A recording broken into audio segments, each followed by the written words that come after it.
ఇంకేంటి మరి అఖండలో మిస్ అయిపోయింది మీకు? అఖండలో కరోనా దెబ్బ కొట్టింది సార్. అది అంటే నన్ను ఒక్కడే కాదు, మీకు తెలుసు, ప్రపంచాన్ని దెబ్బ కొట్టింది.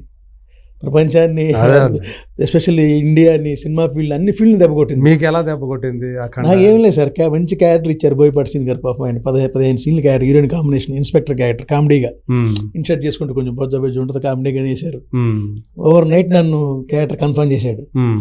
కరోనా ఎంటర్ అయిన తర్వాత ఫీల్డ్ మీకు తెలుసు అన్నీ ఆగిపోయినాయి, సబ్జెక్టులు మారిపోయినాయి. అఖండలో తర్వాత ఆ క్యారెక్టర్ వచ్చింది, అఘోర క్యారెక్టర్ వచ్చింది. అంటే మీ క్యారెక్టర్, మీరు చేసిన క్యారెక్టర్ లేదా సినిమాలో? లేదు, తర్వాత లేదు ఇంకా. ఓకే, అలా కాంబినేషన్ లేదు, ఆ క్యారెక్టర్ లేదు, వేరే క్యారెక్టర్ వచ్చేసి మారిపోయింది, కథ మార్చేసారు. ఆ సబ్జెక్ట్ టైంలో ఇంకా బెటర్మెంట్ కోసం, దానికోసం వెళ్తూ అఘోర క్యారెక్టర్ వచ్చింది. అది సినిమా మొత్తానికి. అప్పుడు మీరు ఎవరు కాంబినేషన్లో చేశారు? నేను యాక్చువల్గా హీరోయిన్ కాంబినేషన్, ప్రజ్ఞా జైస్వాల్ వచ్చింది ఆ ప్లేస్లోకి. మీరు చేసినప్పుడు హీరోయిన్కి నేను చేసినప్పుడు ఇంకా ఫైనల్ అవుతుంది అన్నారు. హీరోయిన్ ఫైనల్ కాకపోవడం వల్ల ఆ పాయింట్ ఆఫ్ వ్యూ తీశారు నా 2-3 షాట్లు. బాలకృష్ణ కాంబినేషన్. తర్వాత ఇక వేరే హీరోయిన్ కదా అప్పుడు మీరు చేసింది? అవును, హీరోయిన్ లేదు అప్పుడు, అసలు జాయిన్ కాలే అమ్మాయి, ఎవరైనా కన్ఫర్మ్ కాలే ఇంకా. ఆ పాయింట్ ఆఫ్ వ్యూ కార్లో కెమెరా పెట్టి, కలెక్టర్ కార్లో కెమెరా పెట్టి చేశారు. సరే, ఇక అనుకోకుండా అది ఆయన మాత్రం ఏం చేస్తారు పాపం బోయపాటి సీన్ గారు. కాలచక్రం, కాజల్ అగర్వాల్ అనుకుంటా కదా అనుకున్నారు, కాలేదు అప్పుడు అది. దాంతో సబ్జెక్ట్ మారిపోయింది, కాలచక్రం తిరిగిపోయింది, పరిస్థితులు మారిపోయినాయి, ఫీల్డ్ స్ట్రాటజీ మారిపోయింది. ఆ 2.5 yearsలో సబ్జెక్టులు మారిపోయింది, జీవితాలు మారిపోయినాయి.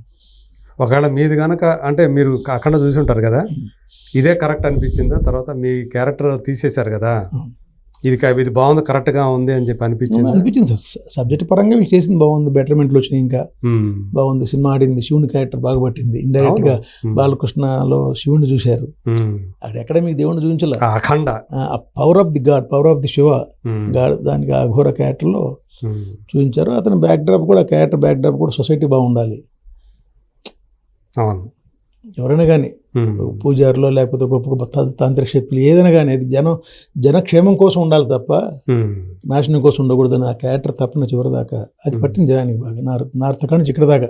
ఓకే, మరి అఖండ 2కి ఏమైనా ఉందా మీకు? చెప్పారు, నమ్మకం ఉంది బోయపాటి సీన్ గారి మీద, మాట ఇచ్చారు, చేస్తారని నమ్మకం. మిస్ అయింది కాబట్టి చేస్తారని నమ్మకం ఉంది, చేస్తాను.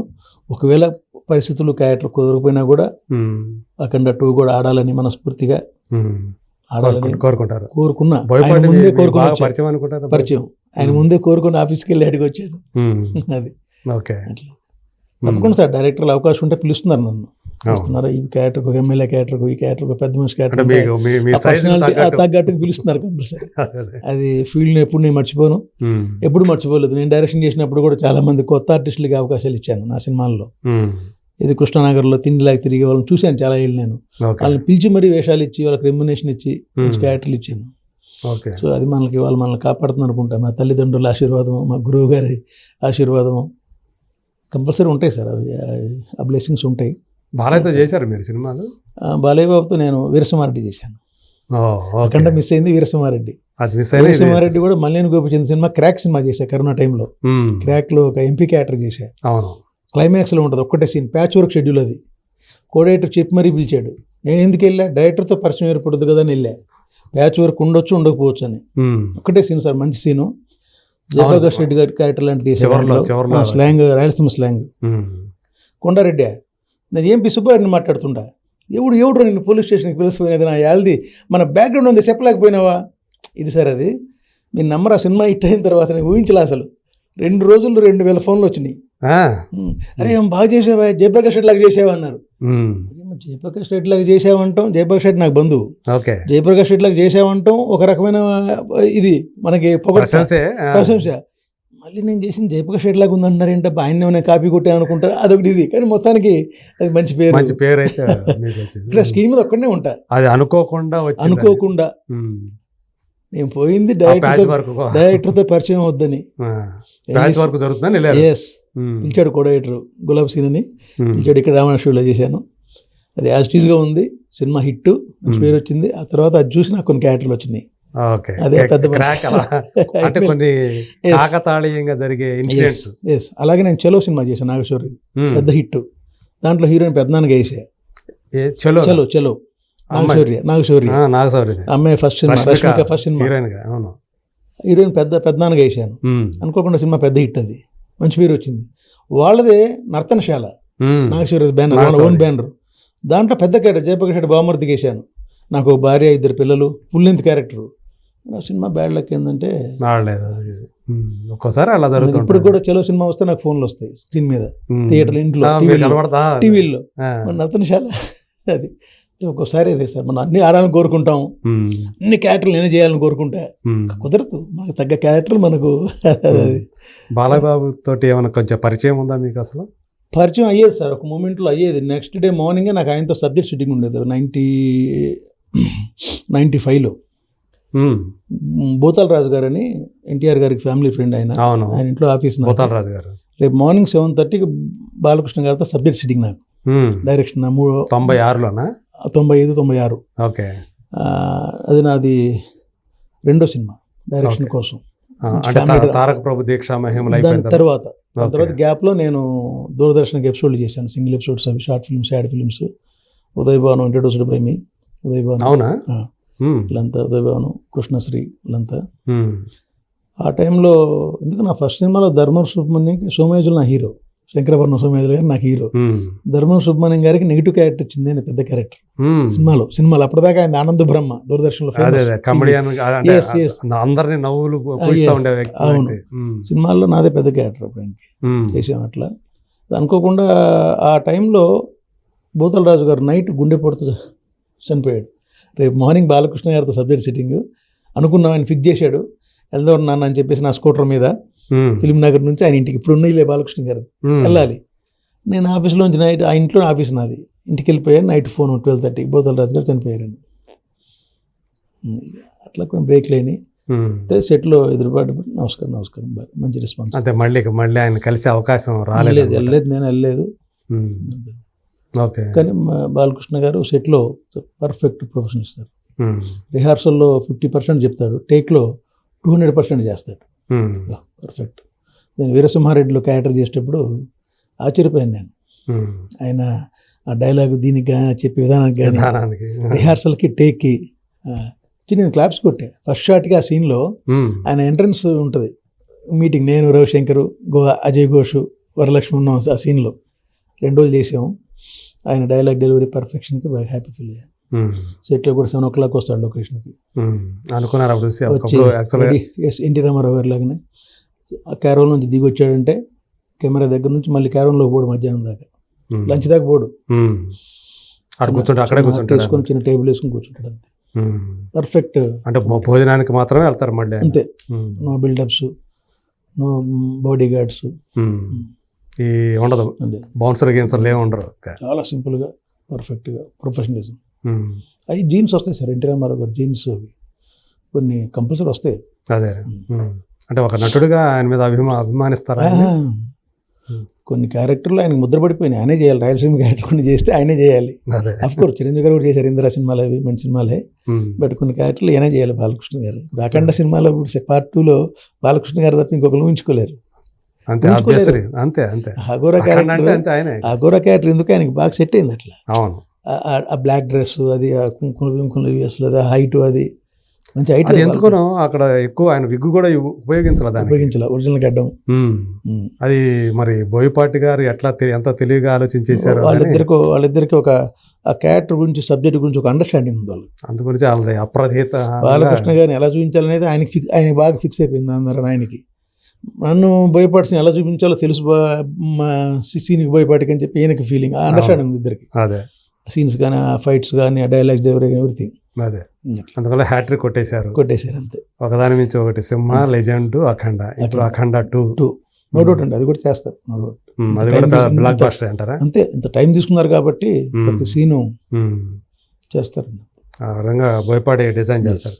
మీరు ఎందుకని అంటే డైరెక్టర్గా కొన్ని సినిమాలకి పరిమితమై సక్సెస్ రాకపోవటం వల్ల ఇటు నటుడిగా మారారు అనుకోవాలా, ఎట్లా? అది కాదు సార్, సక్సెస్ అని కాదు. నేను సెలెక్టివ్గా సినిమాలు చేసుకుంటూ వచ్చాను, ఇది పెడితే చేయలేదు నేను. ఓకే, నేను చేసుంటే ఒక 70 సినిమాలు చేసుండేవాడిని డైరెక్టర్గా. చిన్న సినిమాలు చేయలేదు, నేను వదిలేశాను. ఓకే, అవకాశాలు వచ్చినాయి. 10 రోజుల సినిమా అయిపోవాలి, వారం రోజులు అయిపోవాలి, ఇది అయిపోవాలి. నాకు పెళ్ళం వచ్చింది సినిమాతో, నాకు నిజంగా బ్రేక్ రావాలి. ఓవర్ నైట్ హీరోయిన్ రోజా, నాకు హీరోయిన్ సుమన్ గారు, రోజా, ఇంకో ముగ్గురు హీరోయిన్లు, రోజా మెయిన్. ఆ ప్లేస్లో, రోజా ప్లేస్లో వేరే హీరోయిన్ వచ్చింది. దాంతో నా సబ్జెక్ట్ 50 రోజులు ఆడాల్సిన సబ్జెక్టు 4 వీక్స్ ఆడింది, పెళ్ళం వచ్చింది. అది కమర్షియల్గా హీరో ఉన్నారు కానీ హీరోయిన్ మారారు. దాంతో క్యారెక్టర్ కిల్ అయిపోద్ది సార్. 5 షేడ్స్ ఉన్న క్యారెక్టర్ అది. ఆర్టిస్ట్ మారితే మీకు సీనియర్ ఆర్టిస్ట్ చేసే క్యారెక్టర్ వేరుగా ఉంటుంది. క్యారెక్టర్స్ ఎందుకని మారారు అప్పుడు? ఎవరు వచ్చారు ఆ ప్లేస్ లో? అది చెప్పొద్దులండి పేరు, అది బాధపడతారు వాళ్ళు. ఇప్పుడు అది ఇప్పుడు మణిచందన ఆ అమ్మాయికి లైఫ్లో అదే పెద్ద సినిమా మాది. ఇంకో 2 హీరోయిన్లు కూడా, శ్రద్ధా కపూర్, రాధికా చౌదరి, ముగ్గురు హీరోయిన్. బాంబే అమ్మాయి ఫిలిం నగర్ సినిమా చేసినారు. ఫిలిం నగర్ శ్రద్ధా కపూర్, రాజా, శ్రద్ధా కపూర్ ఉన్నారు. నితిన్ కపూర్ బంధువు, అమ్మాయి యశోదకి బంధువు. ఓకే, ఇప్పుడు శ్రద్ధా కపూర్ మనకు తెలుసు కదా, శక్తి కపూర్ కూతురు, ఆమె టాప్ హీరోయిన్. అవును, అది రాధికా చౌదరి. ఆల్ కమెడియన్స్, రమాప్రభు, అందరు కమెడియన్స్ చేసాం సినిమా. అది 4 వీక్స్ ఆడింది. అది ఇంకొంచెం కమర్షియల్గా ఆడి ఉంటే నాకు రెగ్యులర్ సినిమా పడి ఉండేవి, పెద్ద సినిమాలు వచ్చాయి ఆఫర్. కమర్షియల్గా రాలేకపోయానని అందువల్ల కాదు, నాకు ఆఫర్ వచ్చేసి కొన్ని సినిమాలు వచ్చినా చేయలేదు నేను. ఓహో, ఈ చిన్న సినిమా, బడ్జెట్ సినిమా, మనం కాంప్రమైజ్ కాలేము. ఎక్కడ కాంప్రమైజ్ అవుతాం అక్కడ అవుట్పుట్ రాదు సార్. అవుట్పుట్ రాని చోట మీకు సక్సెస్ ఉండదు అని నేను సెలెక్టివ్ చేసుకుంటూ వచ్చాను. సెలెక్టివ్ చేసుకుంటూ వచ్చి నాకు లాస్ట్ సినిమా వచ్చేసి జగద్గురు శ్రీ షిర్డీ సాయిబాబా, 2009-10. సాయిబాబా నేను దేవుడు అనలేదు, ఈజ్ ఏ సోషల్ రిఫార్మర్, గొప్ప సంఘ సంస్కర్త, 19th సెంచరీ సాధువు. ఆయన మనిషి సాధువు, ముస్లిమా హిందూ తర్వాత సంగతి. ఒక గొప్ప సాధువు, గొప్ప మనిషి, మనసున్న మనిషి. సబ్కా మాలిక్ ఏక్ అని, ఎవరన్నా కష్టపడుతుంటే చూడలేడు. ఎక్కువ హరిజనులు గిరిజనులు గుళ్ళు ప్రవేశాలు చేసి వాళ్ళకి సేవ చేసుకుంటూ జీవితం అంతా ఒక సాధువుగా గడిపిన ఒక గొప్ప సంఘ సంస్కర్త అలా చూపించాను నేను రీసెర్చ్ చేసి. అలా చూపించడం వల్ల నాకు ఆ సినిమాకి ఉత్తమ జాతీయ సమగ్రతా చిత్రంగా శ్రీమతి సరోజిని నాయుడు అవార్డు వచ్చింది, రాష్ట్ర ప్రభుత్వం. ఎస్, నంది అవార్డులో ఉత్తమ దర్శకుడు అవార్డు వచ్చింది. ప్రొడ్యూసర్కి ఉత్తమ నిర్మాతగా స్వర్ణ నంది, నాకు తామ్ర నంది. నాకు అవార్డు అనేది నాకు గొప్ప ఫీలింగ్ ఏంటంటే, గురువు గారు కూర్చొని చూస్తుండగా నాకు అవార్డు వచ్చింది. తీసుకున్న ఆయనకంటే ముందు ఆయనకి పరమవీర చక్ర సినిమాకి వచ్చింది 2010-11. ముందు సంవత్సరం మీకు వచ్చింది. గురువు గారికి ఇంటి నిండా అవార్డులే. అవును, ఆయన ఒంటి నిండా రివార్డులే.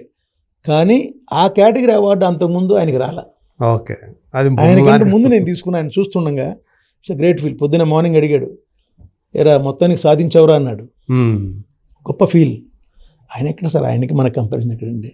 కానీ ఆయనకి ఎందుకో ఆయన ఎన్నో అవార్డులు వచ్చాయి, చాలా. కానీ ప్రభుత్వం నుంచి ఎందుకుని పద్మశ్రీ లాంటి ఎందుకని ఆ ఒకటి సార్, కొన్ని అవార్డ్స్ పొలిటికల్ ఇన్వాల్వ్మెంట్స్, రకరకాల మ్యాటర్స్, ఆ పార్టీలకి ఆ ప్రభుత్వాలకు సపోర్ట్ చేస్తేనే వస్తాయి అన్నట్టు. ఆయన ఏ పార్టీలో ఉన్నాడో ఆ పార్టీ వాడు కూడా ఆయనకి ఇవ్వలేదుగా. చేయలేదంటే కొంత ఆయన మీద కొంత రకరకాల ఫీలింగ్స్, జలసీ ఉండొచ్చు, కొంతమంది ఉండొచ్చు. అట్లా అది పద్మశ్రీ రావాల్సింది. కేంద్ర మంత్రి అయ్యాడు కదా, సహాయ మంత్రి అయ్యాడు కదా, బొగ్గు గనుల శాఖ మంత్రి కూడా. ఆయన ట్రై చేసుకోలేదు, వస్తుందిలే అనుకున్నాడు, ట్రై చేసుకోలేదు. ఒకటి సార్, నా దృష్టిలో నంది అవార్డుల, జాతీయ అవార్డుల, లేకపోతే ఆస్కార్ అవార్డుల కన్నా కూడా జనం మెచ్చి ఏ బిరుదిస్తే అదే గొప్ప అవార్డు సార్. జనం దృష్టిలో ఇప్పుడు దర్శనారావు గారిని దర్శక రత్న అంటారు, అంతకన్నా గొప్ప బిరుదే ఉంటుంది సార్. అదే, అవును. చిరంజీవి గారి మెగాస్టార్, మోహన్ బాబు గారిని కలెక్షన్ కింగ్ అంటారు కదా, మరి ఆయనకి అవార్డులు రాలేదు. మరి డైలాగ్ కింగ్ అంటారు, రాలే. మరి ఆయన ప్రయత్నం చేసుకుంటూ వచ్చేయేమో. వచ్చింది, ఆయనకి పద్మశ్రీ వచ్చింది, అది ఓకే. సినిమాలకు మామూలుగా ఉత్తమ నటుడు అవార్డులు అవి రాలేదు. ఎవరైపోయి ఇది ఫీలింగ్ అది. మోహన్ బాబు గారు నా సినిమా చూశాడు, సాయిబాబా సినిమా చూసి నన్ను వాటేసుకుని, ఆయన భక్తుడు కదా, నాకు సాయిబాబా భక్తుడు నేను రామకృష్ణ, నాకు తెలియని కొత్త సాయిబాబాను చూపించు, సాయిబాబాలో ఎంత విషయం ఉందా అన్నాడు. సార్ ఇంకా చాలా ఉంది సార్, నేను రీసెర్చ్ చేశాను, నేను ఇంతే చూపించాను, ఇంకా ఇంత ఉంది సార్ అని చెప్పి, నీకు అవార్డు వస్తుందా అన్నాడు. ఓకే అనుకుంటే అప్లై చేశాను. పిసి రెడ్డి గారు కమిటీ ఉన్నప్పుడు నేను ఎక్కడో ఉన్నా వైజాగ్లో, ఫోన్లో అనౌన్స్మెంట్ వచ్చిందనమాట, టీవీలో చూస్తుంటే. గొప్ప ఫీలింగ్ సార్ అది, అవార్డు. మన పడ్డ బడ్జెట్లో చేసాం, రీసెర్చ్ చేశాను. అంతకుముందు సాయిబాబా సినిమా పెద్ద హిట్ సినిమా ఉంది, వాసు గారు. మనం ఏం చేద్దాం, వాళ్ళు ఏం చూపించారు అనవసరం. మనం కొత్తగా సాయిబాబా ఏంటి, క్యారెక్టర్ ఏంటి, నిజంగా ఎలా జీవించాడు, ఎవరికి ఉపయోగపడ్డాడు, ఆయన జీవితం అంతా ఎవరికి సేవ చేశాడని రీసెర్చ్ చేస్తే నాకు కొన్ని కొత్త విషయాలు తెలిసినాయి. అవి నేను ప్రజెంట్ చేశాను. ఓకే. రిచ్ సెట్స్ లేకుండా బూత్ బంగ్లా, చిన్న చిన్న బూత్ బంగ్లాలో ఆ చెట్లు బిట్లు చిన్న సెట్ వేసుకుని అక్కడ చేశాను అనమాట సినిమా. అదొక తృప్తి మీకు బాగా ఆ సినిమా తోటి. ఇక అదే లాస్ట్ సినిమా. అంతే. మళ్ళీ ఎందుకని ఆ సినిమాతో ఆపేశారు? సినిమాతో ఆపేటువంటి సార్, నాకు కాంప్రమైజ్ కాకుండా సినిమా తీయాలి, మంచి సినిమా తీయాలంటే బడ్జెట్ కావాలి, కాంప్రమైజ్ కాకూడదు. కాంప్రమైజ్ అయ్యే బడ్జెట్ లేకపోతే ఏదో చేద్దాంలే బతికేద్దామని లేదు, అవసరం లేదు. నా తల్లిదండ్రులు ఉన్నారు, వాళ్ళు చేసిన బ్యాక్గ్రౌండ్ ఉంది, మనం కష్టపడేది ఉంది, నాకు సైడ్ ఏదో కొంచెం రియల్ ఎస్టేట్ పనులు అవి ఉన్నాయి. మీ ఎంత కావాలి సార్ మనిషికి తృప్తిగా తినడానికి, బతుకుతానికి ఏం కావాలి? ఓ చిన్న ఇల్లు, మన కుటుంబాన్ని పోషించుకోండి చాలు, హ్యాపీ. ఒక కూతురు, national topper, NIT Warangal, Narayana కాలేజీలో 8EE state rank, EAMCET state rank, civils రాసింది, ప్రిలిమ్స్ క్వాలిఫైడ్, మెయిన్స్ మిస్ అయింది 2 మార్కుల్లో. వద్దన్నారు. ఒక మంచి ఫ్యామిలీ వెంటబడి మ్యారేజ్ చేసుకున్నారు, కోరుకుని. సంతోషం, హ్యాపీ. ఇంక దేనికోసం మనం ఇవన్నీ అదే మనం రాజీపడం. మనకి ఎక్కడ వాల్యూస్ ఉంటాయో అక్కడే చేస్తాం తప్ప వాల్యూస్ పోగొట్టుకున్నాం, లేకపోతే దేనికోసం అజ్జాలు ఇజ్జాలు ఎవరిని ఇది చేద్దాం మోసం చేద్దాం అవసరం లేదు. ఉన్న కాడికి తృప్తిగా ఉన్నాం. ఎవరిని కష్టాల్లో ఉంటే వాళ్ళని అలా ఒక చూపు చూసే చిన్న శక్తిలో ఉన్నాం, చాలా సంతోషం. అంతకన్నా ఇంకేం కోరుకుంటాం సార్ మనం. గురువు గారి చివరి రోజుల్లో మీరు ఉన్నారా? చివరి దాకా ఆయన మే 11 నాడు ఆయన హాస్పిటల్లో జాయిన్ అయ్యాడు. మే 13 నా కూతురు పెళ్ళి. లాస్ట్ కార్డు ఆయనకే ఇచ్చా. అవునా? చివరి కార్డు, మ్యారేజ్ కార్డు 600. హాస్పిటల్కి వెళ్ళి ఇచ్చారా? లేదు, ఇంట్లో. ఇంకా ఇంట్లో ఉన్నారు. మే 11కు ముందు హాస్పిటల్కి పోయి ఇచ్చాడు. ఇంట్లోనే బెడ్ మీదనే నర్సులు బిసులు అంతా ట్రీట్మెంట్ చేస్తున్నారు, అప్పుడు ఇచ్చాను. మే 10th నాడు ఆయన కార్డు ఇచ్చా. మే 11th మళ్ళీ హాస్పిటల్కి వెళ్ళాడు. హాస్పిటల్కి వెళ్తున్నాను రా, హాస్పిటల్ నుంచి తొందరగా వస్తాను, మ్యారేజ్కి వస్తా అన్నాడు. రాలేదు. ఇంకా హాస్పిటల్కి మే 11th వెళ్ళాడు. ఇంకా మే 28th 29th అక్కడ హాస్పిటల్లోనే అయిపోయింది.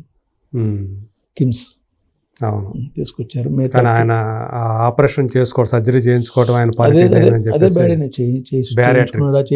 చేయించారా అనేది ఆంధ్రజ్యోతి ఛానల్లో ఒక ఆర్టికల్ వేశారు, డౌట్ఫుల్ గాని.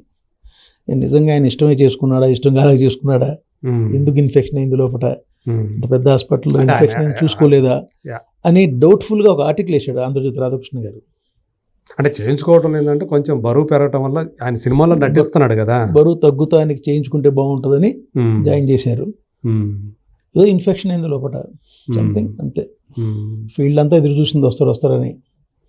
అదే ఆయన అర్ధాంతరంగా అలా ఏదంటే ఇంకో 10-15 years ఫీల్డ్కి ఒక పెద్ద దిక్కులో ఉండేవాడు. ఆయన పోయిన తర్వాత ఫీల్డ్కి ఒక పెద్ద దిక్కు అంటే ఎవరు లేరు. నేను చాలాసార్లు రాశాను బాక్స్ ఆఫీస్ పత్రికలో. ఇప్పుడు ఉన్న వాళ్ళలో ఫీల్డ్కి పెద్ద దిక్కు పలానా చిరంజీవి గారు, పలానా మోహన్ బాబు గారు, పలానా కళ్యాణ్ గారు, పలానా భరద్వాజ్ గారు అని. కానీ ఎవరు 100% ఆ పెద్దరికం బాధ్యతలు ఎవరు నారాయణరావుకి రీప్లేస్మెంట్ ఎవరుంటారండి? ఎవరు లేరు. కొంతవరకన్నా అని ఆశపడ్డాము, పడ్డారు ఫీల్డ్ కూడా. ఆయన చనిపోయిన 1 monthకే అర్ధనగ్నంగా ఛాంబర్ ముందు బయటపడ్డారు, ఆర్టిస్టులు బజార్ని పడ్డారు. అక్కడ నుంచి ఇప్పుడు దాకా మీకు తెలుసు ఇంకా ఎలా జరుగుతూ వస్తుంది, ఏముంది, ఏదైనా సమస్య వస్తే ఎవరు పరిష్కరిస్తారు, ఎవరు పరిష్కరిస్తున్నారు లేదా అనేది ఇక మీకు తెలియదు కదా మ్యాటర్. బట్ ఏదైనా దాసనారాయణరావు గారు లేని లోటు, తీరనిది, తీర్చలేనిది భవిష్యత్తులో ఎవరు లేరు. ఇంకా నో రీప్లేస్మెంట్. ఏ విధంగా కూడా ఇచ్చే గౌరవం అటువంటిది కదా. ఏంటి సార్, 365 days నేను చూశాను సార్. ఆయన ఇంటి గేట్లే కాదు, ఆయన గుండె తలుపులు కూడా తెరిచిపెట్టేవాడు. ఎవరు వస్తున్నారో, తింటున్నారో, ఎవరు తాగుతున్నారో, పోతున్నారో తెలీదు. ఇక కొత్త సంవత్సరానికి అయితే మీకు ఇక ప్రతి ఒక్కళ్ళు పోయి కవర్ తీసుకునేవాళ్ళు. కవర్లో 100 ఉందా, 50 ఉందా, 1000 తర్వాత సంగతి.